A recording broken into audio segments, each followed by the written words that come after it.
and there's free access online as well. So, before we kind of dive in, I just wanted to start with a question to both Jelisa and Rory. And so, what I would like to ask them is just if they've had any experience, either personally or in their networks of people, that they've been dealing with mental health, and what's been their experience with that. So we can start with Jelisa, if you like. Hi. So yeah, for mental health with me, I've gone through like some times of anxiety, and to cope with it, I basically just gotta center myself, take some deep breaths if needed. Um, Also, there's other like coping methods, like doing things that are of interest to me, um, things that make me happy, and that basically helps me kind of get through it and calm down. Also, music is also very helpful. Yeah. Yeah, no, I like that. That's so true, because Yeah. no matter what the mood, you can always find music for it, Yeah. right? Music's always amazing. Yeah. Yeah. Awesome. Yeah. Thank you. And Rory, how about yourself? Well, thank you for the invite, I must say, first of all. Um, I cannot really say that I have had any experience, so to speak, of mental health issue or crisis, because um, I personally only consider it to be a crisis or an issue when you're in a perpetual state of whether it's anxiety, depression, stress, or whatever.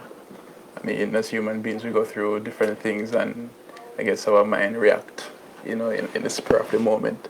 So if I find myself at a particular moment being anxious or something, then I would definitely not consider it to be an issue. So I cannot really say that I have ever really, experienced or gone through any, state of any mental issues like that.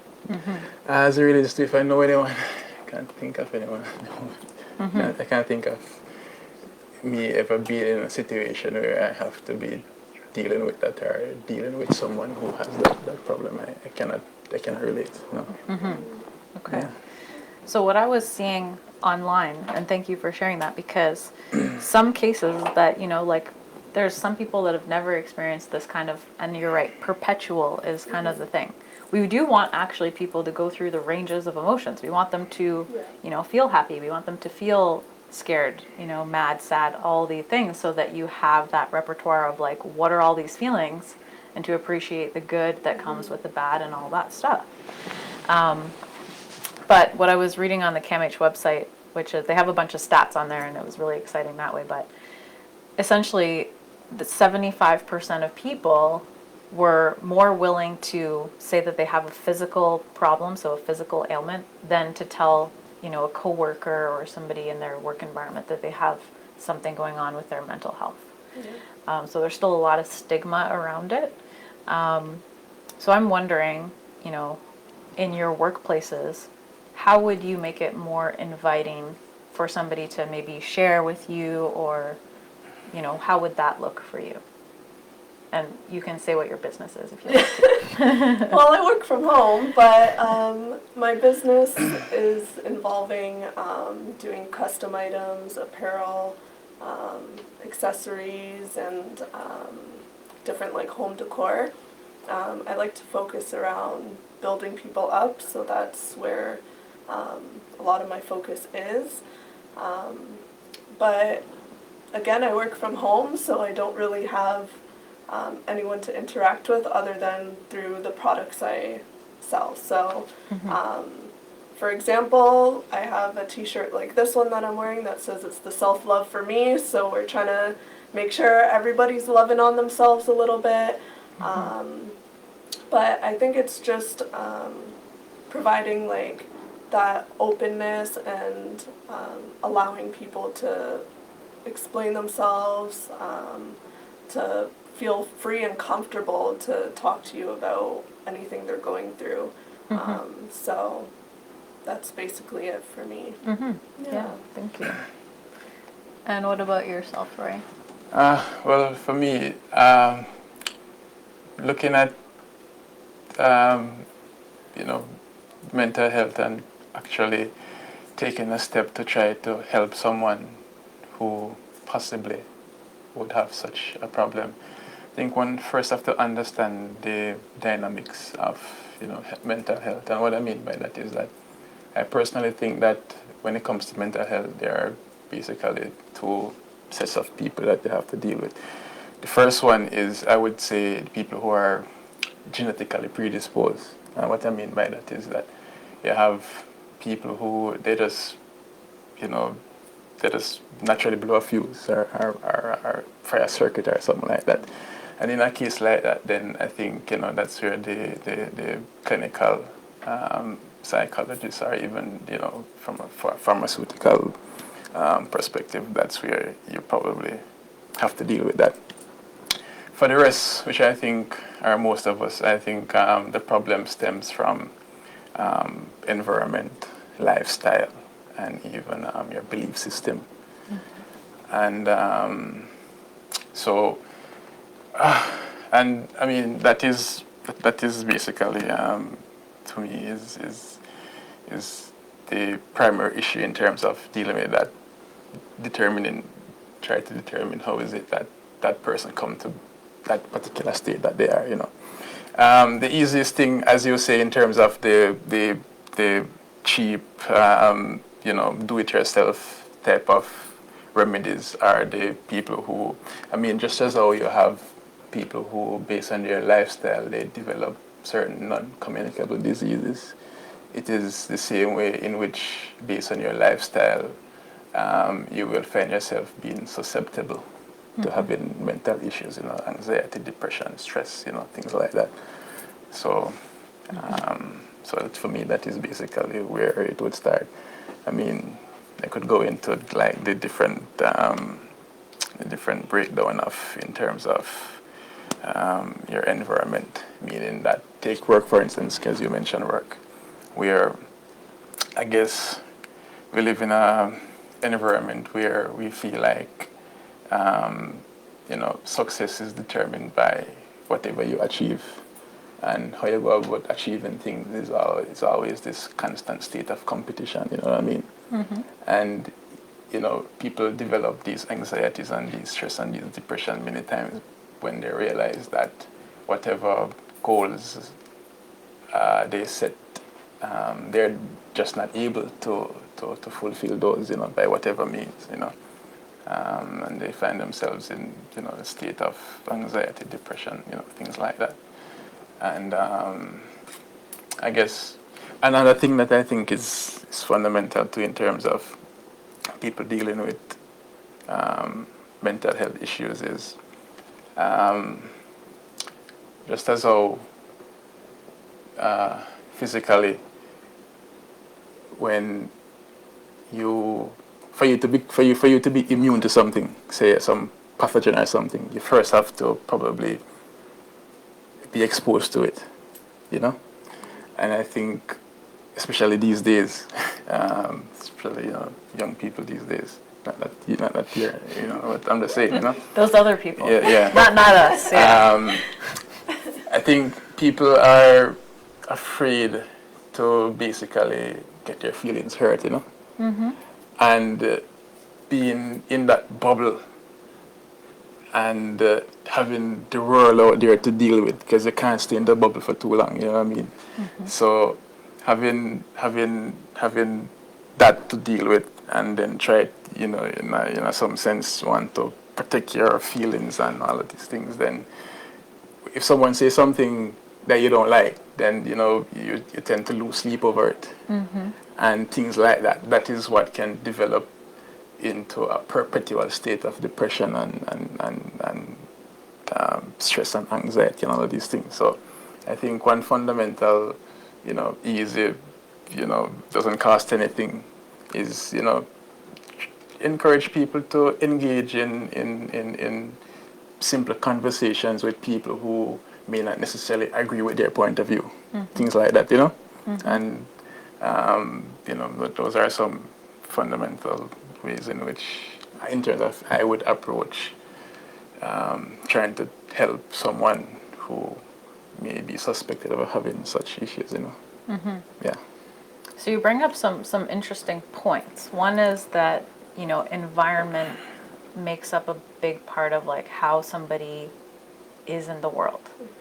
And so, you know, a stable, loving, safe environment is kind of what cultivates somebody to be, you know, able to be independent and function on their own and all that stuff.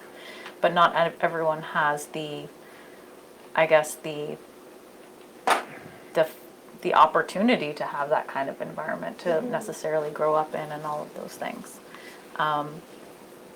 So what do you guys think are some things that we could do to help support somebody who wouldn't necessarily have that opportunity? And you mentioned one thing, which is like having a conversation that involves conflict, but not argument, let's say. Well, as I said, I tend to approach things from you know, try to prevent something rather than try to cure it, so to speak. That's how I'm looking at things, you know.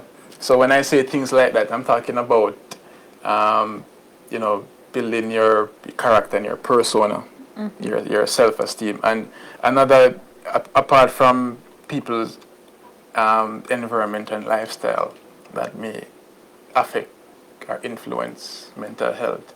Another fundamental thing is their belief system. You know, everything begins with a thought. And where does your thought come from? Your thought comes from things that you believe. You know, your morals, values, you know, things like that. So, in terms like doing this now and trying to say educate people on these things, that is the perspective in which I personally would focus on. You know, as I said before, just as how, as I said, just as how the body physically builds immunity to whatever, it's the same way you have to learn to build immunity towards your mental state. You know, and I said before, so those things in terms of your environment, your way of life, and your belief system. Those are the things that I think, even if you're at a stage where you're suffering from all of those things, then I think to combat that, then you have to reevaluate, you know, your belief system, and you have to reevaluate your position in life. You know, is it really important to lose sleep over what someone thinks about you? Or is it really, or is it that important for you to be in a constant state of anxiety just because, you know, you need to achieve this? So after you achieve it, so what? Because those are the things that really bring on such things, you know? So in order to fix those things, whether you want to prevent it or whether you want to fix it, you have to reevaluate. You have to, build a certain level of immunity towards such things. And even if you have failed to do that and you're in that state, then for you to fix that, those cheap stay-at-home things that you mentioned, that, you know, it doesn't take any you know, psychologists or any any antidepressants or any such thing. You know, you have to reevaluate yourself as it relates to what is it that you think, and you know, how is it that your environment is contributing to your state of mind, and how is it that, or what you can do to whether you want to avoid certain things or you just want to just overcome certain things or whatever the case is. But as I said, apart from the people who, as I said, are genetically predisposed, where, you know, there is nothing that you can do or say to help them, separate and apart from those people, I think that is how best any sane and rational person will be able to overcome the discomfort of mental issues, you know. Yeah. Yeah, for sure. Anything that you wanted to add, Jelisa? I think that basically it starts from when you're young, right? I think there's a whole stigma around mental health, and I think if it's starting in the school system where it's talked about more, or even with the family at home, like it's okay to express yourself. I know, like, growing up in a Caribbean family, it's maybe not necessarily talked about much. You're like, okay, you've got to get this done. Like, everything's pretty, like, put together. But just letting people know it's okay not to be okay, and you can talk about it, and providing tools that children even will be able to know, like, okay, I learned this in school. I know this is okay. I need to talk to somebody about it. I think that's important as well. So yeah, that's basically it. Just starting from when you're young to start learning about it and not feel like a lot of pressure on yourself. Being like, okay, I'm different than everyone. Like, this is not normal. Right. So if it's talked about more, I think it would definitely help. Yeah, definitely. Oh, you know, as you mentioned, being young in school, I must say that I don't know if children do this here in Canada, but when I was growing up, we had this game that we played where you have, is it 10 people, 9 chairs? And yeah, I think you play some music and all of these things and whatever, and then each time the music stops, then you know the 10 people have to compete to sit for the 9 chairs. And as you mentioned, it starts being young. Those are the subliminal things that people are being taught to say this is what life is. It's a dog eat dog world. Everything you want, you just have to try to see who you can beat and fight to get it. And it is those processes that helps to foster and develop people's anxiety, people afraid of people being afraid of failure, people being afraid to you know express themselves and all of these things, you know. So those are as you mentioned in terms of starting at children, I'm saying those are the subliminal things that are being taught, and that's why I say how important your environment is in terms of creating and fostering those thought processes that leads to those mental health issues. And I think that is why it is important if you want to combat that, or if you want to help someone to combat that, those are the things that you have to, it's almost like you have to go through a state of re-education to say, okay, fine, you know, the fact that you fail doesn't mean you're a failure, you know, things like that, you know, and you know, and you don't get something today, there's always tomorrow, you know, once you have life, there's always hope, you know, that type of things, you know. So those are some of the small things that we have to deal with in our everyday life, and some of those, and it is those things that we have to basically re-examine and reevaluate ourselves and help other people to do that also, in terms of how is it that you're going to fix those negative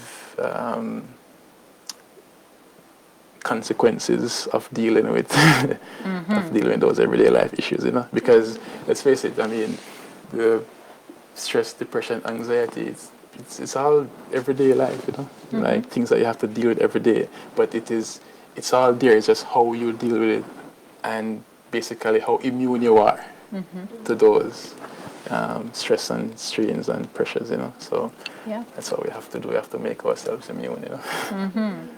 Yeah. So essentially, I mean, it kind of boils down to prevention, hopefully, at the end of the day, right? Yeah. And I mean, naturopaths are all about prevention. You know, the best thing that you can do is just prevent whatever's going to go on, so that, you know, you don't even have to go to this cure thing to kind of like either cut it out or, you know, anything drastic. But if you are learning these things from a young age, like what you're talking about, having small exposures over time that help you build up your confidence and being able to deal with like either conflict or failure or any of these things, and like what you're saying, you know, building up your character, you're building up that environment, you know, that is a huge thing as far as prevention goes.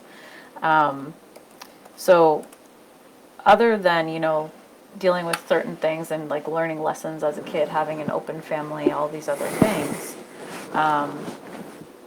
What other means of prevention do you think could exist that somebody just living life could use as either coping or tools or, tricks, I guess? You want to go? I'm trying to think of something. Well, It's hard. Yeah.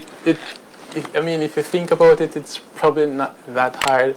And I think you had said something, kind of touched on it earlier in terms of if you know that you have certain things that triggers certain feelings, like each time a particular thing happened, then you find yourself, being anxious and all of those things. Then the onus is upon you to find a sort of antidote to that. So, for instance, something simple as listening to music whenever you feel like you're in a state of, you're getting like super anxious and there are certain things that you can use to combat that and to basically calm yourself again. If you find that, and again, subliminally, I think a lot of people do it without even realizing. When people find themselves feeling a particular way, they go and shop, or they eat some food and all of these things. Now, just as how, I can't really say in terms of how is it that people come about reverting to those particular activities, but the fact of the matter is that such things do exist, and maybe it's out of habit. Say you're feeling like you have a stressful day, so you could eat something. If you want to eat, then maybe eat something healthy, something that is also good for your body, because we have to realize that for us to consider ourselves to be fully healthy, you have to be healthy physically, you have to be healthy mentally, and also spiritually. You know what I mean? Without any of those. So if you find yourself in a state of, or if you find yourself realizing that there are certain things that triggers certain feelings or certain moods or certain behaviors, then again, and I'm speaking generally, but each individual, those things are specific to each individual. So it is for the individual to say, okay, fine, if you're going to spend money, I don't know, I can think of probably something how it can benefit you, buy a book and read or something, things like that. Or So recognizing maybe negative coping. yeah, exactly. But it's not just recognizing it, but you can use that negative and turn it into a positive. That's what I'm saying. And I use the example of eating, because you have people who naturally revert to eating whenever they feel stressed and anxious and all of these things. So if you're going to eat something that is not going to have a negative effect on your body. That's what I mean by that, Mm-hmm. So in terms of, and it is quite easy for one to use, I wouldn't say use, but it is easy for one to find themselves in say having a mental issue, and then it affects you physically, so to speak, or you have some physical issue and it affects you mentally.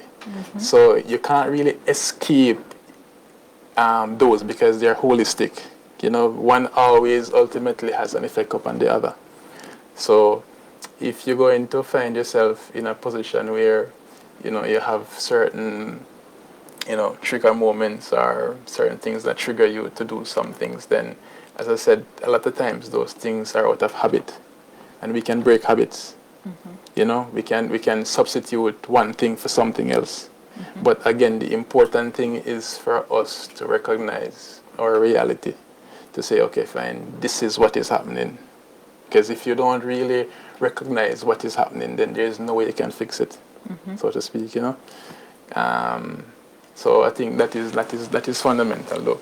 And I guess for us, that is also one way in which we probably can help people um, with with with with such mental disorders is to basically um, sensitize them to the fact that they're actually having a disorder, because a lot of people have it and they probably don't even know that they have it, that they're having it, you know. So that's also another way in which, you know, we can probably do something to help. But as I said,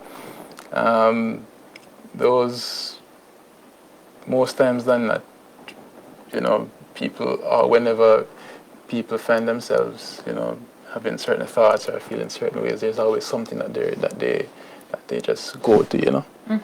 And then sometimes those things that they go to can even further adversely affect their state of mind. So recognizing things for what they are, and then how best you can go about either breaking those habits or substituting one thing for another, and, you know, so on and so forth. Yeah. So there definitely is a challenge too, is recognizing your own patterns of like, I feel this way and then I go and do this. Yeah. So that too requires a little bit of self-awareness, which, you know, can be a learned thing for sure. So how are we doing? Okay, so I guess I'll just summarize kind of what we talked about then. There's a lot to cover, like I started off by saying, but we've had kind of a good discussion on, you know, some areas that you can think about, which is, I mean, prevention for sure. I think is, you know, that's naturopath's whole thing, and I think that, you know, the old adage that prevention is better than cure is huge. Definitely, and, you know, we should encourage people to get their feelings hurt, you know. Yeah, we have exposure therapy and How else are you going to? yeah, and it's true. How else are you going to be immune? You know, you have to get your feelings hurt, you know. Yes. And as I said before, it's not like, you know, anything discriminatory. It's just something as simple as It's just musical chairs. as having you know, it's something as simple as just having a conversation with someone who has a different point of view from you. Something as very fundamentally simple as that. Yes. You know. So being more comfortable with getting uncomfortable, doing some introspection, having some healthy coping on hand, like, you know, music or deep breathing or just things that you can quickly turn to. And then, you know, these are, as I say, just some things to think about. And of course, we will probably touch back on this again next year when we have another segment on this. But I did want to thank Jelisa and Roy for joining us on this topic and discussion. You're welcome. And next month, we will be talking about intermittent fasting. So tune in for that, the last Friday of next month, so February 24th. That will be our discussion. Thanks for joining us, guys. Thank you. Thank you. We'll see you next time.